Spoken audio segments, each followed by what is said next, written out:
Hello everyone, welcome to my channel uplink coder. आज आपण आपल्या फर्स्ट चॅप्टरचा पार्ट 2 बघणार आहोत आणि याच्यामध्ये आपण ऑपरेटिंग सिस्टीमचे टाइप्स बघणार आहोत. So let's start. So different types of operating सिस्टीमचे काय आहेत आपण बघणार आहोत. बट 2 मार्काला हा पण क्वेश्चन विचारला जाऊ शकतो की define the operating system and list the types of operating system. So operating सिस्टीमचे हे आपले टाइप्स आहेत. Batch operating system, multi programmed, time shared, multi processor, distributed, real time and mobile operating system. तर आपला क्वेश्चन आहे आता, explain batch operating system. आता batch operating system ही एक जुन्या प्रकारची ऑपरेटिंग सिस्टीम आहे.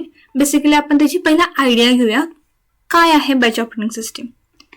तर इथं नंबर्स ऑफ युजर्स आहेत आणि आपल्याकडे एक ऑपरेटर आहे. आता सपोज फर्स्ट युजरनं काहीतरी प्रोग्राम केला आहे आणि त्या प्रोग्रामला आपण जॉब म्हणतो. ओके, प्रत्येक युजरनं आपला एक प्रोग्राम तयार केला आहे आणि तो जॉब आहे तो सबमिट केला आहे ऑपरेटरला. आता ऑपरेटर त्याला एक सिक्वेन्सली अरेंज करतो आणि एका बॅचमध्ये लाईनअप करतो. म्हणजे युजर 1चा जो जॉब आहे तो बॅचमध्ये येतो. इथं 1, 2, 3, 4 असं एका बॅचमध्ये जॉब्स आहेत ते लिस्ट आउट करतो किंवा कलेक्ट करतो. आणि ते जो बॅच आहे तो कॉम्प्युटरला सबमिट करतो आणि कॉम्प्युटर ते एक्झिक्यूट करतं. आफ्टर एक्झिक्युशन त्याचं जे काही आउटपुट आहे ते स्टोअर केलं जातं आणि नंतर प्रिंट केलं जातं. ही झाली बॅच ऑपरेटिंग सिस्टीमची एक basic process. Let's understand through the theory.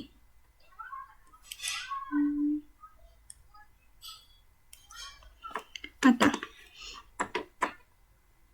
The users of batch operating system do not interact directly with the computer. आता जो आपला कॉम्प्युटर आहे त्याच्याबरोबर जे युजर्स आहेत ते डिरेक्टली इंटरॅक्ट करत नाही आहेत. का तर ते जॉब सबमिट करतात, ऑपरेटर त्यांना काय करतं बॅचमध्ये करतं आणि ते बॅच सबमिट केले जातात ऑपरेटिंग सिस्टीमला. Okay, each users prepares his job on an offline device like punch card. Punch card नावाचा एक जुना कन्सेप्ट आहे. त्याच्यावरती जे आपले युजर्स आहेत ते त्यांचे प्रोग्राम तयार करतात, म्हणजे जॉब तयार करतात ऑफलाईन डिव्हाइसवरती. ओके, आणि submit to the computer operator. जसं की मगाशी सांगितलं, ते काय करतात कॉम्प्युटर ऑपरेटरला सबमिट करतात. In batch operating system, batch is a sequence of user job. मगाशी सांगितलं सिक्वेन्शियली काय करतो जो आपला कॉम्प्युटर ऑपरेटर आहे तो काय करतो युजर्सचे जे जॉब्स आहेत ते सिक्वेन्सली अरेंज करतो.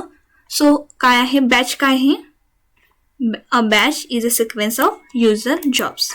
Here operating system collects program and data together in a batch before processing start. आता ऑपरेटिंग सिस्टीम काय करतं, कुठलाही प्रोग्राम किंवा प्रोसेसिंग स्टार्ट करण्याच्या आधी तो काय करतो सगळे प्रोग्राम्स आणि जो डेटा आहे तो कलेक्ट करतो आपल्या एक्झिक्युशनला जो काही लागणार आहे. Then let's understand operating system does the following related to batch processing. Batch प्रोसेसिंगमध्ये नेमकं काय होतं. Operating system defines a job which has predefined sequence of commands, programs and data as a single unit. Okay. Operating system काय करतं, define job करतं. त्याच्यामध्ये काय असतात कमांड्स, प्रोग्राम्स अँड डेटा. आता आपला नॉर्मल जरी सीचा जरी प्रोग्राम बघितला तर त्याच्यामध्ये काय असतात वेगवेगळ्या कमांड्स असतात, हेडर फाईल्स असतात, आपला ॲक्च्युअल लॉजिक असतं म्हणजेच प्रोग्राम असतो आणि डेटा म्हणजे आपण कुठले डेटा यूज केला आहे वरती आपण डिफाईन करतो. ह्या सगळ्याचं एक सिंगल युनिट असतं म्हणजे काय असतं जॉब असतं. Then operating system keeps a number of jobs in memory. आपली जी काय मेमरी आहे, मेमरी म्हणजे कुठली मेन मेमरी किंवा आपण त्याला म्हणतो प्रायमरी मेमरी. त्याच्यामध्ये नंबर ऑफ जॉब्स काय करतो ऑपरेटिंग सिस्टीम ठेवतं and executes them without any manual information. Without any manual information म्हणजे युजर काय करतं डिरेक्टली आधी सबमिट केलेलं असतं. सो युजरला माहित नाही आत्ता सध्या कुठला जॉब एक्झिक्यूट करते आपला ऑपरेटिंग सिस्टीम. सो इथं मिनिंग याचं आहे की युजरला त्याच्याबद्दल इन्फॉर्मेशन नाही आहे. Jobs are processed in the order of submission, first come first serve fashion. जो युजर पहिला जॉब सबमिट करेल त्याचा पहिला जॉब एक्झिक्यूट होणार in the sense. Okay. Then when job completes its execution, its memory is released and output of the job gets copied on the output spool for the later printing and processing. जेव्हा एका जॉबचं execution complete होतं तेव्हा त्याची जी काय memory, main memory जी काय आपण त्या प्रोसेससाठी किंवा जॉबसाठी अलॉकेट केली आहे ती रिलीज केली जाते, ती मेमरी रिमूव्ह केली जाते. त्याचं जे काही आउटपुट आहे ते काय केलं जातं, कॉपी केलं जातं आउटपुट स्पूलमध्ये आणि ते आउटपुट स्पूल आपण नंतर प्रिंट करतो to verify the output of the job. Okay. Then after the completion of one job only second job will be scheduled. पहिला एक जॉब कम्प्लीट होणार, त्याच्यानंतर सेकंड जॉब वर्क होणार. मग काही वेळेला असं होऊ शकतं की फर्स्ट जॉबला इनपुट आउटपुट डिव्हायसेस आपले प्रिंटर, स्कॅनर याची गरज पडू शकते. इव्हनली जर त्याला इनपुट आउटपुटसाठी जरी वर्क असलं तरी सेकंड जॉब एक्झिक्यूट होणार नाही. फॉर एक्झाम्पल प्रोग्राम 1 आहे, तो आपण घेतलाय, एक्झिक्युशन करतोय आणि इनपुट आउटपुट वर्कसाठी तो प्रोग्राम 1 बाहेर गेलाय, तर त्या स्टेटमध्ये आपला CPU आहे तो आयडल राहतो, तो काहीच काम करत नाही. त्याचं इनपुट आउटपुटचं वर्क झाल्यानंतर, प्रोग्राम 1चं इनपुट आउटपुटचं वर्क झाल्यानंतर प्रोग्राम 1 पुन्हा बॅक येतो, CPU मध्ये त्याचं एक्झिक्युशन होतं, मग पूर्ण कम्प्लीट झाल्यानंतर सेकंड जॉबला इन केलं जातं. याचा मेन ड्रॉबॅक काय आहे, batch operating system CPU idleness is increased and the throughput of the system is decreased.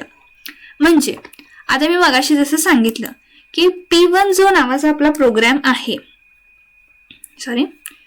P1 नावाचा जो आपला प्रोग्राम आहे तो CPU मध्ये एक्झिक्यूट करतो, इनपुट आउटपुटसाठी बाहेर येतो. तेवढ्या वेळेत आपला जो CPU आहे तो काय राहतो, आयडियल राहतो, त्याच्यामध्ये काहीच एक्झिक्युशन होत नाही. सो ह्याच्यामध्ये जो CPUचा आयडियलनेस आहे तो इन्क्रीज झाला, बट थ्रूपुट काय झालाय, डिक्रीज झालाय. थ्रूपुट म्हणजे काय, throughput is the number of jobs completed per unit time. For example एका सेकंडमध्ये आपले 5 प्रोसेस एक्झिक्यूट होत असतील तर हा जर P1 बाहेर गेला तर त्याच्या एक्झिक्युशन होऊसपर्यंत आपल्या CPUला आयडल थांबायला लागतं. सो एका सेकंदामध्ये 5च्या ऐवजी 2च एक्झिक्यूट होतील, असा काहीतरी ड्रॉबॅक येतो. सो बॅच ऑपरेटिंग सिस्टीम जुन्या काळात यूज केली जात होती बिकॉज ती आपल्यासाठी टाइम कन्झ्युमिंग आहे, CPUचा आयडलनेस वाढवते, हा त्याचा मेन ड्रॉबॅक आहे. Okay. Let's move to the multi programming. तर मल्टी प्रोग्रामिंगची पहिला आयडिया घेऊया काय होतं. जसं की मी आता मगाशी सांगितलं, प्रोग्राम A आहे, प्रोग्राम B आहे, फॉर एक्झाम्पल प्रोग्राम C पण असेल आपल्याकडे. तर फर्स्ट काय होतं, CPU मध्ये प्रोग्राम A एक्झिक्यूट व्हायला जातो. त्याला प्रोग्राम A ला काहीतरी इनपुट आउटपुट टास्क आला, तो इनपुट आउटपुटसाठी बाहेर आला. देन इनपुट आउटपुटसाठी बाहेर आला तर तेवढ्या वेळात आपला CPU काय करतो, आयडल राहतो. तेवढ्यात काय होतो, प्रोग्राम B येतो, तो एक्झिक्यूट व्हायला सुरू करतो. प्रोग्राम B ला पण इनपुट आउटपुट टास्क आला, तेवढ्यात काय झालं, हा वेट स्टेट आहे. पुन्हा प्रोग्राम A आला, प्रोग्राम A चं इनपुट आउटपुट टास्क काय झालं, कम्प्लीट झालं. सो आता तो CPU मध्ये आला, CPU मध्ये त्याचं रनिंग सुरू झालं. Then at the same time ह्याचं वर्क कम्प्लीट झालं, हा बाहेर गेला, ह्याचं इनपुट आउटपुटचं काम झालं. सो तो पुन्हा CPU मध्ये आला, पुन्हा त्याचं एक्झिक्युशन स्टार्ट झालं. अशा प्रकारे काय होतं, एका सिक्वेन्समध्ये प्रोग्राम एक्झिक्यूट होतात.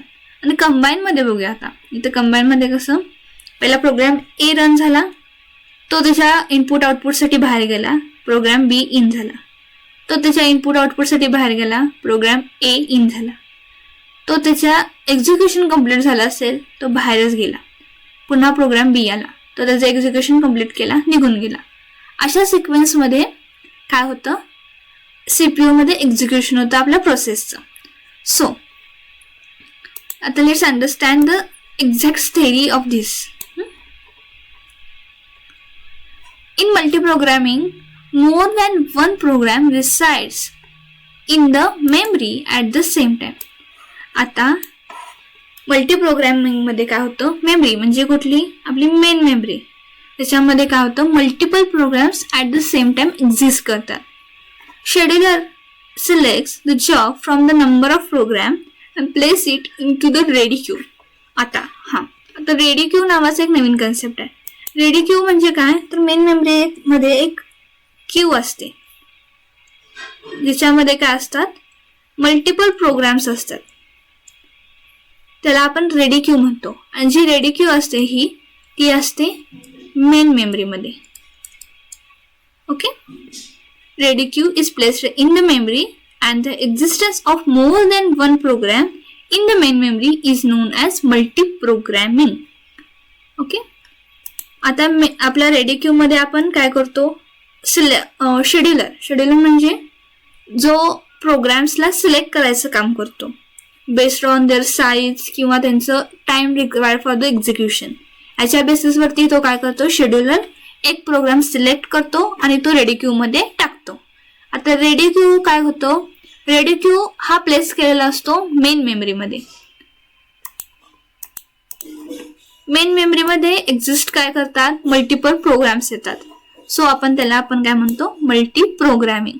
बट मल्टीप्रोग्रामिंग ऑपरेटिंग सिस्टीम मध्ये फक्त एकच सिंगल प्रोसेसर असतो आणि multiple programs at the same time execute होऊ शकत नाहीत. बिकॉज प्रोसेसरचं काय काम असतं, प्रोग्राम एक्झिक्यूट करणं. बट एकच प्रोसेसर असल्यामुळं ॲट द टाइम एकच प्रोग्राम एक्झिक्यूट केला जाऊ शकतो. Instead the operating system executes part of one program, then the part of another program and so on. म्हणून ऑपरेटिंग सिस्टीम काय करतं, पहिल्या प्रोग्रामचा एक छोटा पार्ट एक्झिक्यूट करतं, देन सेकंड प्रोग्रामचा थोडा पार्ट एक्झिक्यूट करतं, मग थर्ड प्रोग्रामचा पार्ट करतं, मग पुन्हा पहिला पार्ट करतं. असं सिमिलरली सो ऑन वर्क करत जातं. Operating system picks and begins to execute one of the job from the memory.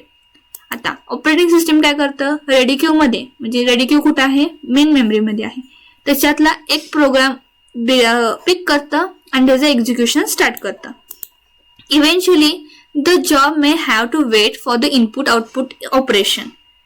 Job input output ऑपरेशनसाठी बाहेर गेला तर काय होतं, इन नॉन प्रोग्राम सिस्टीम म्हणजे बॅच ऑपरेटिंग सिस्टीम मध्ये काय होणार, CPU आयडियल राहणार. But in multi-programming operating system simply switches to and executes another job. Operating system काय करतं, पुढचा प्रोग्राम घेतं आणि तो एक्झिक्यूट करायला स्टार्ट करतो. ह्याच्यामध्ये काय झालं, as long as the some job to execute, the CPU will never be idle. as long as जोपर्यंत रेडी क्यू मध्ये जॉब्स एक्झिक्यूट करण्यासाठी आहेत तोपर्यंत CPU आयडल राहणार नाही. एका टाइमला काय होईल की CPU मधले रेडी क्यू मधले जे प्रोग्राम्स आहेत ते संपून जातील किंवा त्यावेळेला CPU आयडल होईल. पण जर रेडी क्यू मध्ये प्रोग्राम एक्झिस्ट करत असेल तर CPU आयडल राहणार नाही. So throughput of the system will also increase. म्हणजे काय, थ्रूपुट म्हणजे number of jobs executed per second. Okay, जेवढे प्रोग्राम्स पर सेकंड किंवा पर युनिट टाइम मध्ये नंबर ऑफ जॉब्स जे एक्झिक्यूट होणार आहेत ते इन्क्रीज होणार आहेत. Okay, for example in multiprogramming we open Word, Excel and other application together. But while we type in Word other applications such as and Excel is just present in the main memory, but they are not performing any task or work. म्हणजे तुम्हाला लक्षात आलं असेल, तुम्ही at the same time भरपूर application open करता, Chrome open करता, Excel open करता, वर्ड ओपन करता. तुम्ही जेव्हा वर्डमध्ये राईट करता तेव्हा एक्सेल फक्त मेन मेमरीमध्ये प्रेझेंट असतो, तिचं एक्झिक्युशन काहीच चालू नसतं. फॉर एक्झाम्पल तुम्ही क्रोममध्ये जर सर्चिंग करत असाल तर वर्ड आणि एक्सेल जस्ट मेन मेमरीमध्ये एक्झिस्ट असतात, त्याच्यावरती वर्किंग काही चालू नसतं. हे झालं मल्टीप्रोग्रामिंगचं example. Okay, let's start with the next time sharing operating system. आता टाइम शेअरिंग मल्टी प्रोग्रामिंग सारखंच आहे, बट ह्याच्यामध्ये काय होतं, मल्टिपल प्रोग्राम्स एक्झिक्यूट होतात पण त्यांच्यामध्ये एक टाइम लिमिट असते. फॉर एक्झाम्पल आता हा युजर 1 आहे, युजर 1 युजर 2 ह्यांना काय केलंय आपण, टाइम दिली आहे फॉर 5 सेकंड. ओके, ह्याच्याकडे 5 सेकंद आहेत, ह्याच्याकडे 5 सेकंद आहेत, ह्याच्याकडे 5 सेकंद, ह्याच्याकडे प्रत्येकाकडे 5-5 सेकंद आहेत. सीपीयू काय करणार, युजर 1चा जो प्रोग्राम आहे तो 5 सेकंड एक्झिक्यूट करणार. तो एक्झिक्युशन काय करणार, लगेच त्याचा टाइम स्लॉट संपला की तो युजर 2ला शिफ्ट करणार. युजर 2चा टाइम स्लॉट संपला की युजर 3ला शिफ्ट करणार. युजर 3चा टाइम स्लॉट संपला की युजर 4. असा सिक्वेन्शियली वर्क होत जाणार अंटिल सगळे जॉब्स कंप्लीट होत नाहीत तोपर्यंत. आता ह्याच्यामध्ये युजर 5 आहे ज्याचं एक्झिक्युशन चालू आहे, तो काय आहे, ॲक्टिव्ह स्टेटमध्ये आहे. आणि आपला जो युजर 6 आहे तो रेडी स्टेटमध्ये आहे. म्हणजे ह्याचे 5 सेकंड्स कंप्लीट झाले की ह्याचं एक्झिक्युशन स्टार्ट होणार आहे. Let's understand the what is the actual theory. The main idea of the time sharing system is to allow large number of users to interact with the single computer system concurrently. एका टाइमला एका computer बरोबर large number of users आणि त्यांच्या प्रोग्रामला interact करण्यासाठी आपण काय करतो, time sharing operating system use करतो. Okay, in time sharing operating system the user executes multiple jobs by switching among them and the switching occurs so frequently. आता मी 5 सेकंद खूप मोठी टायमिंग सांगितली, तरी पण 1 सेकंद किंवा त्याच्यापेक्षा पण मिनिमल टाइम आपण एक प्रोसेसला देतो. ओके, द सीपीयू काय करतो, मल्टिपल जॉब्स म्हणजे मल्टिपल प्रोग्राम्स आहेत जे काही युजरने लिहिले आहेत त्याच्यामध्ये स्विचिंग होतं. User 1 to user 2, user 2 to user 3 हे काय होतं, स्विचिंग होतं आणि ते खूप फ्रिक्वेंटली होतं, सो फ्रिक्वेंटली होतं. Okay, it includes an interactive computer system which provides direct communication between the user and the system. ही काय आहे, एक इंटरॅक्टिव्ह कॉम्प्युटर सिस्टीमची एक एक्झाम्पल म्हणूया आपण, की जे काय करतं, डिरेक्ट इंटरॅक्शन करून देतं युजर अँड द सिस्टीम मधलं. Okay, time sharing system allows many users to share the computer resources simultaneously. हा, आता कॉम्प्युटर रिसोर्सेस जे आहेत ते आता युजर 1ला जर प्रिंटर लागत असेल तर हा 5 सेकंद प्रिंटर यूज करणार, देन प्रिंटर पुढच्या युजर 2ला दिला जातो. अशाच ह्याच्यामध्ये काय होतं, एक्झिक्युशन वर्क होतं. Okay, then in time sharing system allows many user to share. Okay, computer system आपण सायमल्टेनियसली शेअर केले. The time sharing system provides the direct access to the many users where CPU time is divided among the all users of the scheduled basis. जसं की मी सांगितलं, प्रत्येक युजरला एक 5 second 10 second किंवा 2 second असं टाइम काय केलेला आहे, सीपीयूचा डिवाइड केलेला आहे. The operating system allocates the time slice to the each user. प्रत्येक युजरला काय करतो, operating system time slice divide देतं. आता मी जे काही 5-5 सेकंद सांगितले ते काय करतं, त्याला टाइम स्लाइस म्हणतो आपण. सीपीयूच्या टोटल टायमिंग मधला थोडासा पार्ट म्हणजे time slice. Okay, when this time is expired it passes control to the next user of the system. जेव्हा 5 सेकंद कंप्लीट होतात तेव्हा युजर 2ला ऍक्सेस दिला जातो. युजर 2चे 5 सेकंद कंप्लीट होतात तेव्हा युजर 3ला ऍक्सेस दिला जातो. म्हणजे टाइम स्लाइस एक्सपायर झाली की त्याचा कंट्रोल आहे तो नेक्स्ट सिस्टीमच्या युजरला पास केला जातो. Okay, then time allowed is extremely small. आता मी 5 सेकंद सांगितले, ती खूप मोठी टाइम आहे बट ती खूप स्मॉल असते. And the users are given impression that each of them have their own CPU. हा, आता प्रत्येक युजर जो टाइम स्लाइस दिलाय तो खूप स्मॉल असतो. सो असं एक इम्प्रेशन पडतं प्रत्येक युजरला की त्याच्याकडे प्रत्येकाकडं स्वतःचा सीपीयू आहे. And they are the sole owner of the CPU. असं त्यांना वाटतं की तेच एकटे त्या सीपीयूचे ओनर आहेत. This time slice each user gets attention to the CPU.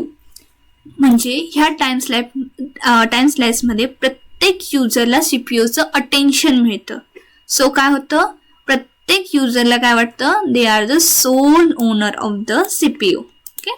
The objective of the time sharing system is to minimize the response time of the process.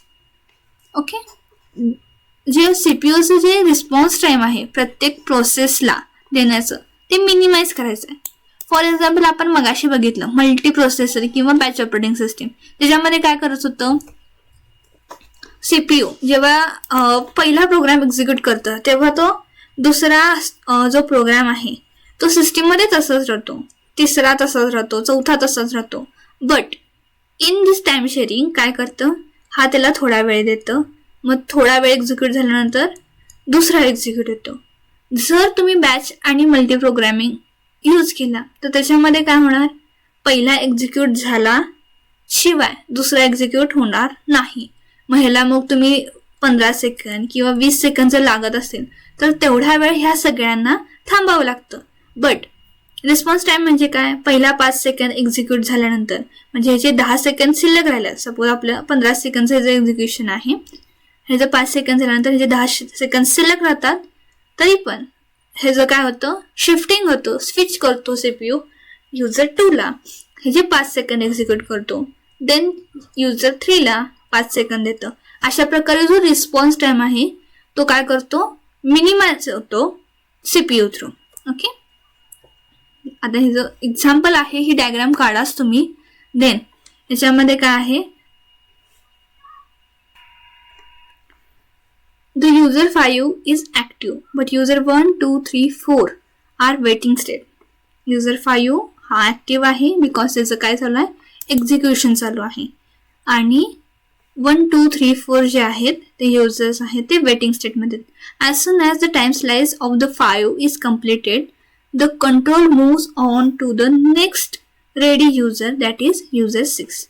ज्या वेळेला युजर 5चं टाइम स्लाइस एक्सपायर होईल, संपेल, त्या at the same time user 6चं जे execution आहे ते स्टार्ट होईल. In this state user 2, 3, 4, 5 in the waiting state. User 2, 3, 4, 5 काय होणार, वेटिंग स्टेटमध्ये होणार, आणि युजर 1 आहे तो रेडी स्टेटला येणार. Okay. And the user 1 is ready state. This process continuous in the same way and so on. He process काय होते, कंटिन्युअस चालू राहते आणि सेम वे मध्ये होते अंटील सगळ्या प्रोसेसचं एक्झिक्युशन आहे ते कम्प्लीट होत नाही तोपर्यंत. ओके. ही झाली टाइम शेअरिंग ऑपरेटिंग सिस्टीम. आज आपण 3 ऑपरेटिंग सिस्टीम बघितल्या ज्या की खूप इझी आहेत आणि अंडरस्टँडिंगचे खूप सोपे आहेत. ओके.